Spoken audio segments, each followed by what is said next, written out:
és Espanya.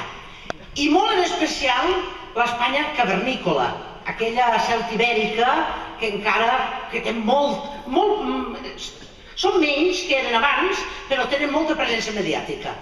Aquesta Espanya de la caverna, a part de l'altra Espanya, que òbviament també estarà en contra, tindran 3 fases respecte a la nostra independència. Primera fase, ens amenaçaran, ens insultaran, buscaran la manera de fer tot el mal que puguin i ens menysprearan, ens diran de tot. Prepareu-vos, hem de ser forts perquè tot això ens caurà a sobre.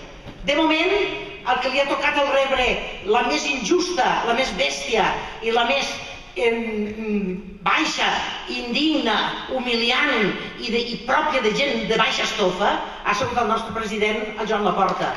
Això n'hi ha res.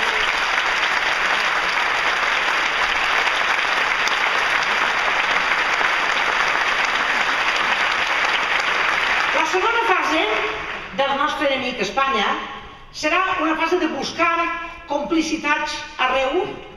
Ho veuran molt pelut perquè veuen que no poden fer servir els mètodes colpistes que han fet servir tota la seva història, una història dominada per les tiranies, una història que el 90% de la qual és dominada per les tiranies, i aleshores veuran que aquestes complicitats no funcionen, veuran que hi ha antecedents d'independències dins d'Europa, dins de la Unió Europea, que el nostre procés és democràtic, que serà impecable, perquè serà impecable.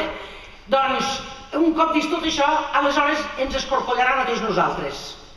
És a dir, vindran a casa, buscaran si som terroristes, intentaran aplicar-nos la llei de partidos i la llei antiterrorista. Si venen a casa meva i troben que tinc una ampolla d'alcohol allà en la farmaciola, diran que això és un còctel Molotov. Si tinc uns expulsadors, diran que això és una arma de destrucció massiva.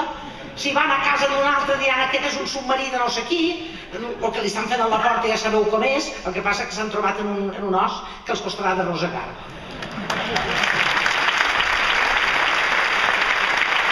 Ho intentaran. Intentaran el desprestigi, intentaran la persecució, intentaran amedrentar-nos. Hem de ser forts i hem de plantar cara. La tercera fase, sabeu quina serà? Que ja serà la independència instituïda i nosaltres construint un estat, que ho farem molt bé, per cert, ho farem a poc i amb bona lletra i ho farem molt bé, democràticament, civilitzadament, ho farem molt bé. Doncs la tercera fase serà el menyspreu. Aquella Espanya que deia Machado que desprecia cuando ignora. Diran, què us pensàveu? Però si no ens feu cap falta, fiqueu-vos els vostres diners en una escàpiga. Si no us volem, si som nosaltres que no us volem. Sortirà el caballero de la mano del pecho, ens escupiran unes quantes vegades i al cap de 6 mesos estaran el seu president i el nostre president donant-se la mà en qualsevol convenció internacional. I és així com anirà.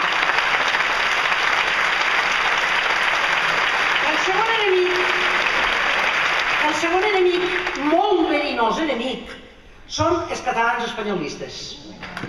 N'hi ha moltíssims, N'hi ha molts. No és veritat que siguin meitat i meitat, com diuen sempre. Somos meitat i meitat. No, senyor, no sou meitat i meitat. No, què més voldríeu? Almenys, qui sàpiga una mica de sociologia sap que això és una falsetat total. Però bé, són molts, tenen diners i tenen un problema freudià. El problema freudià és que ells o les seves famílies van decidir passar-se a ser espanyols i a la llengua espanyola per interessos econòmics, per funcionar millor i per menyspreu al propi país. És a dir, que van ser uns cipalls. I no hi ha res que faci més ràbia que aquell país que has menyspreat i que és el teu, de sobte resulta que no era menyspreable i que resulta que sí que és el teu. Quedaran molt fomuts i gastaran molt de verí contra nosaltres. Però també us dic una cosa, passaran per 3 fases. La primera fase serà que uns poquets d'ells, només uns poquets, perquè els agrada Catalunya, marxaran. Dignament, se n'aniran, fracassaran, com els ha passat a tots els seus precedents, però marxaran. Seran molt poquets. I ens sap greu, perquè la nostra Catalunya democràtica i independent no mos sobra ningú. Nosaltres no tirarem al mar ni a jueus ni a moriscos. Nosaltres no tirarem al mar a ningú. Nosaltres som civilitzats. Uns poquets se n'aniran, uns altres s'organitzaran, muntaran un partit polític, això és la segona fase, muntaran un partit polític, muntaran un diari i una revista, tindran una emissora, potser tindran un canal de televisió i des d'allà intentaran tenir més adeptes per a veure si poden fer l'assalt al Parlament i des d'allà tornar a retrocedir, camí que no és un camí sense retorn i no ho aconseguiran fer. Però ho intentaran. La tercera fase, però, serà que començaran a adonar-se que en la Catalunya independent es viu millor. Ells també. I remugaran, diran això, diran allò, però secretament ja saben, jo us ho dic per als escritors que els conec, que en Madrid no nos quieren porque somos catalanes y en Barcelona no nos quieren porque escribimos en español. Sabeu? Allò que diu és que no... I ara resulta que s'està a la mar de bé, i que hi ha més diners, i que resulta que hi ha més justícia social, i que la cultura té una presència molt més gran en el govern d'aquesta nació. Ai, caram! I començaran a acomodar-se. Són 3 fases pels quals passaran. El tercer enemic nostre, del qual ha fet referència abans el Josep Guia, són els catalanistes, fins i tot independentistes, però que són allò que jo anomeno l'independentista teòric, o l'independentista purità. Que sí, la independència sí, però no ara. No, la independència sí, però no si no aneu units en no sé qui.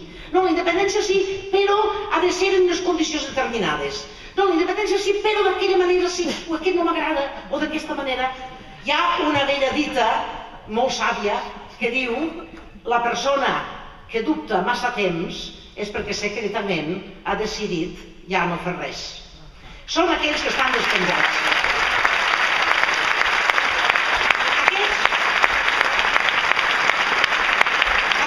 Tenen 2 fases.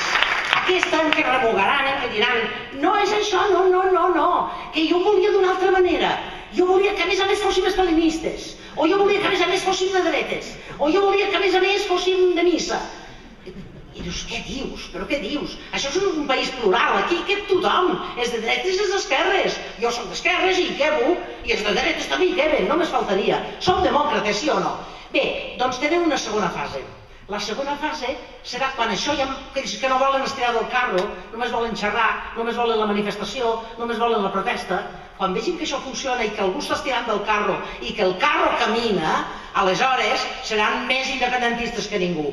Més que nosaltres. Diran, jo de tota la vida, de tota la vida. I ens estarà molt bé, estarem molt contents. Diem, doncs passi vostè, passi. Què vol, ocupar una poltrona? Doncs posis a la cua i a veure la gent a qui tria i a qui no tria. Però vostè no es preocupi, que té lloc en aquesta nació. Vostè no, encara que sigui un friqui, vostè té lloc en aquest país també.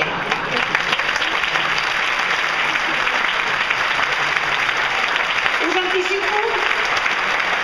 anticipo una cosa.